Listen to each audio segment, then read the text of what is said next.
माननीय उद्धव ठाकरे व माननीय राज ठाकरे यांच्याबरोबर आपण पहिल्या भागात मुंबईचा विकास, मुंबईतलं राजकारण, राज्याचे प्रश्न याच्यावर चर्चा केली.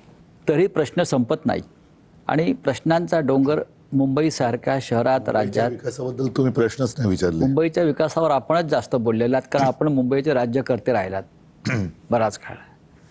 उद्धव साहेब किंवा राजसाहेब, मुंबई महानगरपालिका आली किंवा महाराष्ट्राच्या निवडणुका आल्या की आपण सातत्यानं आपल्याला एक भीती वाटते आणि आपण तो लोकांसमोर जातो आणि मुंबई आपल्यापासून तुटली जाईल किंवा मुंबईचा लचका तोडला जाईल, महाराष्ट्र तुटेल, विदर्भ वेगळा होईल, हे आपण सातत्यानं म्हणतो. आताही आपण त्या विषयावरती बोलतो. पण राज्याचे मुख्यमंत्री देवेंद्र फडणवीस यांनी परवा गर्जना केली की सूर्यचंद्र असेपर्यंत मी मुंबईला महाराष्ट्रापासून वेगळं होऊ देणार नाही. तुम्ही याच्यावरती विश्वास ठेवता का?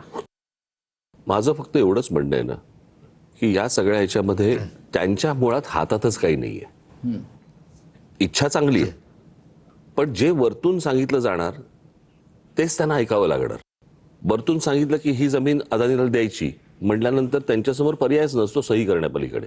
सो वरच्यांच्या मनात काय आहे हे जास्ती महत्वाचं आहे. इकडच्या लोकांच्या मनात काय आहे हा विषयच येत नाही ना.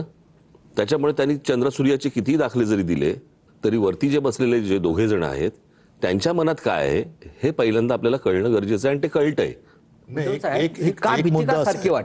एक मुद्दा असा आहे, मुंबई महाराष्ट्रापासून कोणीच तोडू शकत नाही, पण ज्या पद्धतीने मुंबईची संस्कृती मारली जाते, कोणी येतो आणि सांगतो की इथल्या भागाची भाषा ही गुजराती आहे, आमच्यावरती हिंदीची सक्ती करणार, म्हणजे आमचं संपूर्ण तुम्ही अस्मिता संस्कृती मारणार आणि नावाला मुंबई महाराष्ट्रात ठेवणार, या गोष्टीला काय अर्थ नाही आहे. बरं, हे यांना जसं आता राज म्हणाले, हे बस म्हटलं का बस, उठ म्हटलं की उठ मानणारी लोक आहेत, यांच्यावरती काय विश्वास ठेवायचा? आज मुंबईची संपूर्ण लक्ष्मी जी म्हणतो ती कुठे गेली? ती आपल्या हातात नाही आहे. मराठी माणसं कुठे गेली? मराठी माणूस हा कामगार, श्रमिक, लढवय्या होता. आज तो बाहेर गेला आणि संपूर्ण मुंबईची संपत्ती ही एका विशिष्ट वर्गाच्या हातात आणि ती सातत्याने गुजरातला पळवण्याचा प्रयत्न होतो आहे. याचा अर्थ असा आहे की मुंबई तुमचा जमिनीचा तुकडा तुमच्याकडे राहील, संपत्ती मात्र आमच्याकडे राहील. तेच मी म्हणतो. ह्याच्यावरती आपण काय करणार? मला थोडंसं वेगळं म्हणायचंय. मला फक्त एवढंच म्हणायचंय की आत्ताची परिस्थिती तशी नाहीये. आत्ता त्यांना मुंबईचा तुकडाही हवाय. हा विषय फक्त संपत्तीचा नाहीये. आपण जर समजा नीट बघितलं तर संयुक्त महाराष्ट्राच्या चळवळीच्या वेळेला देखील मुंबईमधले जे अमराठी धनदांडगे जे होते तेच मागणी करत होते की मुंबई ही गुजरातला द्या म्हणून. आजही तीच परिस्थिती आहे आणि त्यावेळेला जर समजा 5 लोक असतील तर ती आज 500 लोक झाली आहेत.